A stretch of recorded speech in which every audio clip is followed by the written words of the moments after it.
بسم اللہ الرحمن الرحیم۔ قوم نوح علیہ السلام میں ایک بدبخت بوڑھا شخص جس کا نام کسا تھا، اس نے ایک دن اپنے بیٹے جادو کو اپنے پاس بلایا۔ اس نے بیٹے کو وصیت کی کہ دیکھو بیٹا، کبھی بھی نوح علیہ السلام کی باتوں میں نہ آنا، بلکہ وہ جہاں نظر آئے اس کو اذیت پہنچانے میں کوئی کسر نہ چھوڑنا۔ یہ ہمارے آباء و اجداد اور ہمارے معبودوں کو برا کہتا ہے۔ اس کے بعد وہ اٹھا اور اپنے بیٹے کو لے کر حضرت نوح علیہ السلام کی تلاش میں چل نکلا۔ اسے حضرت نوح علیہ السلام نظر آئے تو کہنے لگا، یہ ہے وہ شخص جس کے بارے میں تجھے نصیحت کر رہا، یہ ساحر و کذاب ہے، اس کی باتوں میں آ کر اپنے مذہب کی تکذیب نہ کرنا اور نہ اپنے باپ دادا کے دین کو کبھی چھوڑنا۔ بدبخت بیٹے نے اپنے باپ کی باتیں سنی تو اسی وقت باپ کے ہاتھ سے اس کی لاٹھی پکڑی اور حضرت نوح علیہ السلام کے سر پر دے ماری، جس سے آپ علیہ السلام کا سر مبارک پھٹ گیا اور خون بہنے لگا۔ آپ علیہ السلام نے بارگاہ الہی میں عرض کیا، یا اللہ، میں نے اپنی قوم کو شب و روز ہدایت کا درس دیا، لیکن انہوں نے ہمیشہ راہ حق سے فرار اختیار۔ اگر تو ان پر نظر رحمت فرماتا ہے تو انہیں ہدایت کا راستہ دکھا، یا مجھے ان بلاؤں پر صبر عطا فرما، کیونکہ اب صبر ختم ہو گیا ہے اور ان کی حرکتیں برداشت سے باہر ہو گئی ہیں۔ کاش مجھے علم ہوتا کہ اس قوم سے کوئی بھی ہدایت پا لے گا۔ ارشاد باری تعالیٰ ہوا، ہم نے نوح کے پاس وحی بھیجی کہ اب تمہاری قوم میں کوئی ایمان لانے والا نہیں ہے، جنہیں ایمان لانا تھا وہ لا چکے۔ پھر ارشاد باری تعالیٰ ہوا،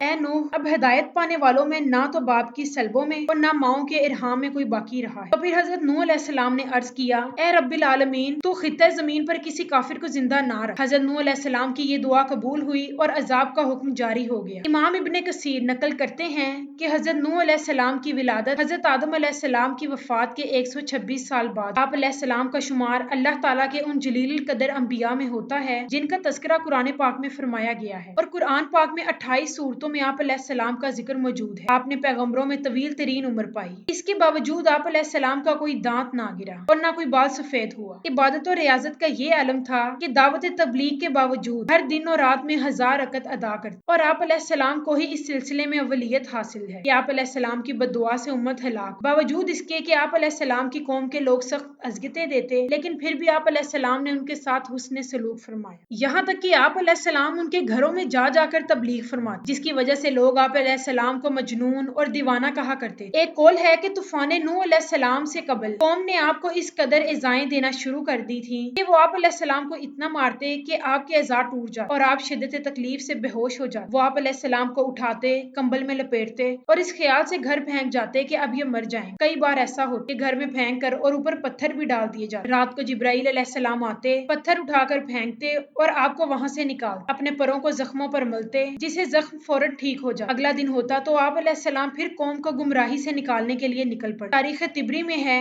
کہ حضرت ابن عباس رضی اللہ تعالیٰ عنہ سے ایک روایت مروی ہے کہ اللہ تعالیٰ نے 480 سال کی عمر میں حضرت نوح علیہ السلام کو نبوت عطا فرمائی۔ 120 سال آپ علیہ السلام نے لوگوں کو اللہ کے دین کی طرف بلایا، لیکن قوم نے کسی بات کو بھی ماننے سے انکار کر دیا۔ پھر اللہ تعالیٰ نے آپ کو کشتی بنانے کا حکم دیا۔ جب آپ کشتی بنا کر اس پر سوار ہوئے تو اس وقت آپ کی عمر مبارک 600 سال۔ پھر عذاب نازل ہوا اور تمام سرکش و نافرمان پانی کے عذاب میں غرق ہو گئے۔ حضرت ابن عباس رضی اللہ تعالیٰ عنہم فرماتے ہیں کہ نوح علیہ السلام نے کشتی کے بعد 350 سال تک عمر۔ کعب احبار رضی اللہ تعالیٰ عنہ فرماتے ہیں کہ جب حضرت نوح علیہ السلام کی وفات کا وقت قریب آیا تو آپ علیہ السلام ایک پہاڑ پر سیر فرما رہے، حضرت ملک الموت روح قبض کرنے کے لیے تشریف لائے تو آپ علیہ السلام کے پیچھے پہاڑ پر تشریف لے گئے۔ جب ملک الموت کا سامنا حضرت نوح علیہ السلام سے ہوا تو عرض کی، موت کا وقت ہو چکا ہے۔ حضرت نوح علیہ السلام نے موت کی تکلیف کا تصور کیا تو زوردار نعرہ بلند کیا، حتیٰ کہ یہ سن کر جنگل کے تمام جانور جمع ہونے لگے۔ پھر آپ علیہ السلام نے ملک الموت سے فرمایا، مجھے اتنی مہلت دی جائے کہ میں اپنے گھر والوں سے رخصت ہو لوں۔